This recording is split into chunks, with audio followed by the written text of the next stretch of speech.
दिल्ली के वसंत कुंज के पीवीआर प्रिया में साउथ के सुपरस्टार कमल हसन पहुंचे। पीवीआर प्रिया में एक्टर कमल हसन ने बहुत ही धमाकेदार एंट्री मारी, जिसके बाद दिल्ली के फैंस उन्हें देखने के लिए बेताब हो गए।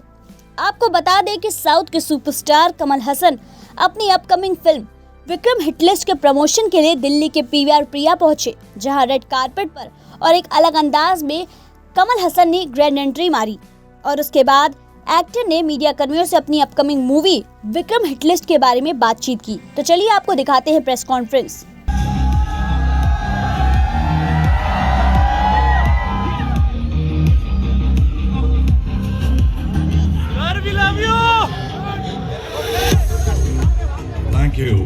Thank you.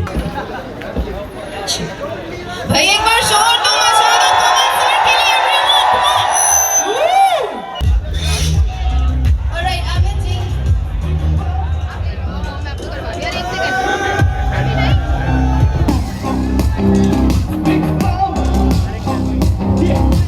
So yeah, that's nice. Thank you so much, sir, for that. And what is your favorite dialogue from the movie, from this movie itself? Most film people say that when it comes to the time of release, अरे संभालेंगे और क्या? Yeah, we heard that. Can we make some noise, everybody? And we have also, we've got such an amazing response on Book My Show. I'm saying this dialogue because this is the only dialogue they have heard. But there are some good ones even I noticed in the that. film which they will probably enjoy जब film देखेंगे तो. So we are going to have many more dialogues like such जो हमने अभी यहाँ पे trailer देखा। ऐसे एक नहीं बहुत सारे back to back bang on dialogues होने वाले हैं मूवी में on 3rd June 2022 that you don't have to forget. And sir, we have also got a huge response on Book My Show. So it's a sensation and we have a lot of expectation from the nation. So what do you have to say about that? And I have more expectations from the audience. I've been absent for nearly 4 years. I am still in politics and will continue.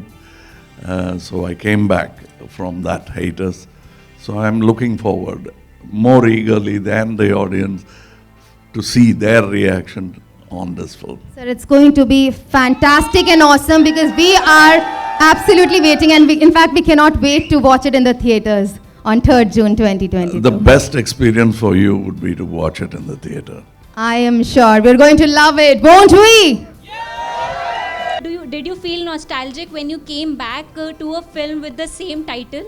Now there's a lot of nostalgia for me because many years ago when I told a story idea, late Mr. Sujata, who's the Graham Greene of Tamil writing, he liked it, but the director was a bit skeptical and apprehensive about the modernity of the theme. And so we decided on another story, but I was very fond of that film, which was then called, in my mind, Hitlist.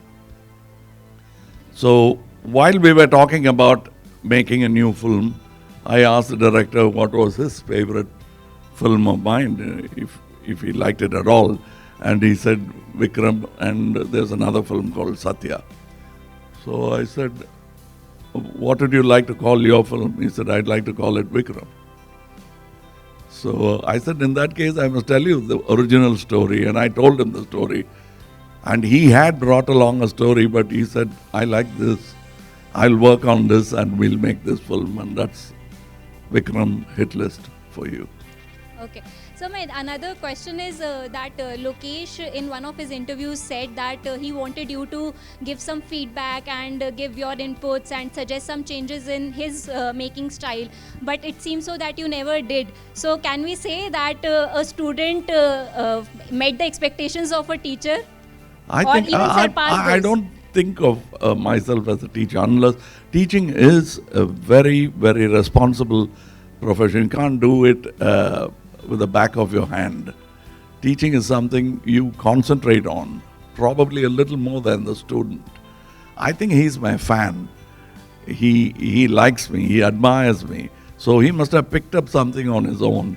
If at all he has picked up something which is extraordinary. That's his talent. And I think I entertained him. And teaching is much more of a responsible job. I do like to teach. I started off that way. I was a dance teacher. So many have forgotten that, but that is my other life. Hello, sir. This is Radhika from the Press Trust of India.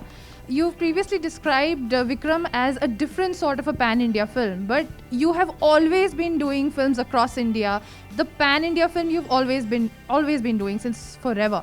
Why do you think the concept of pan-India film has suddenly sort of, hit the headlines and it's going all over the place? What do you think is the reason behind it? Thank you. While you pan for gold, you pan for new words, coinages. So I think this pan-India is always been there. Shantaramji did pan-India films. There were characters in Shantaramji's films.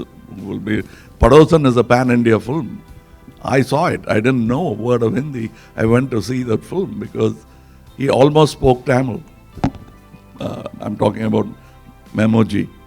So we have made pan-India films. What do you call Mughaliya Azam? It's a pan-India film for me. So it's nothing new. Our country is unique. Unlike America, we are very different. We speak different languages, but we are united. And that's the beauty of this country.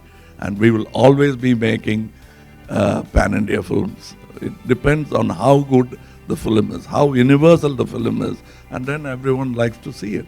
Chemmin, a Malayalam film, was a pan-India film. They didn't even dub it. It came in as it is, no subtitles. People ANN news के लिए दिल्ली से जगजीत सिंह की report.